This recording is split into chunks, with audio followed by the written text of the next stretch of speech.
Hi everyone, I am Devi Salakshi from CSE Department, Rohini College of Engineering and Technology. Subject name is Web Technologies. Here we are going to discuss about the topic AngularJS controllers.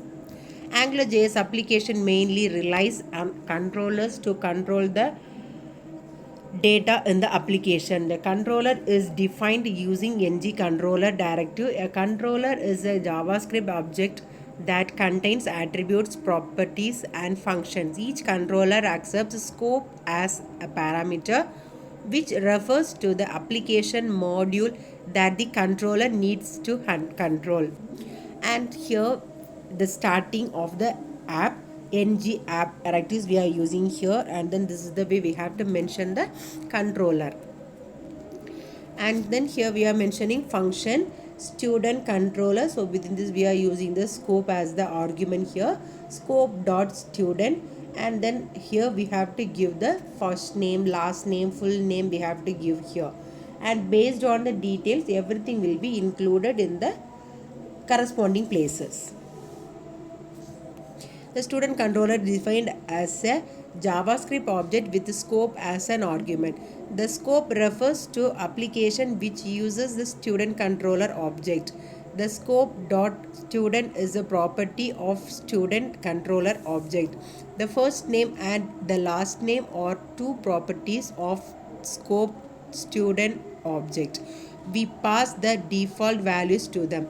The property full name is the function of scope student object which returns the combined name.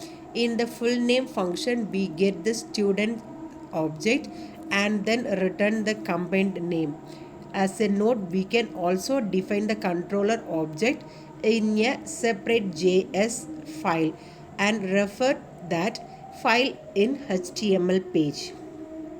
Now we can use the student controllers student property using ng model or using ng expression as follows. Enter the first name within the angle bracket, input type is equal to text, ng model is equal to student dot first name. Likewise we have to write the last name also. We bound student dot first name and student dot last name to two input boxes. We bound student dot full name to HTML. Now whenever we use anything in the first name and the last name input boxes, you can see the full name getting updated automatically. The following example shows the uses of controller. So here we are giving the HTML head, title, body, as well as the h2 tag we are using here. So within this we have to give what are the details we needed. Everything we are giving inside the tags, and then we are mentioning the starting tag is ng app. Just it will be mentioned that the application is started. Enter the first name, input type text, ng model is equal to student dot first name, and enter the last name as student dot last name. Everything we are giving here, and then here we are giving the script. So within the script we have to give the function. Within this we have to mention the controller as student controller, and within this we have to pass the scope as the argument. So with the help of the argument we have to call the student name, first name, last name, full name, everything we have to used, and then based on that all the details will be filled. This is the final output of the above program. Thank you.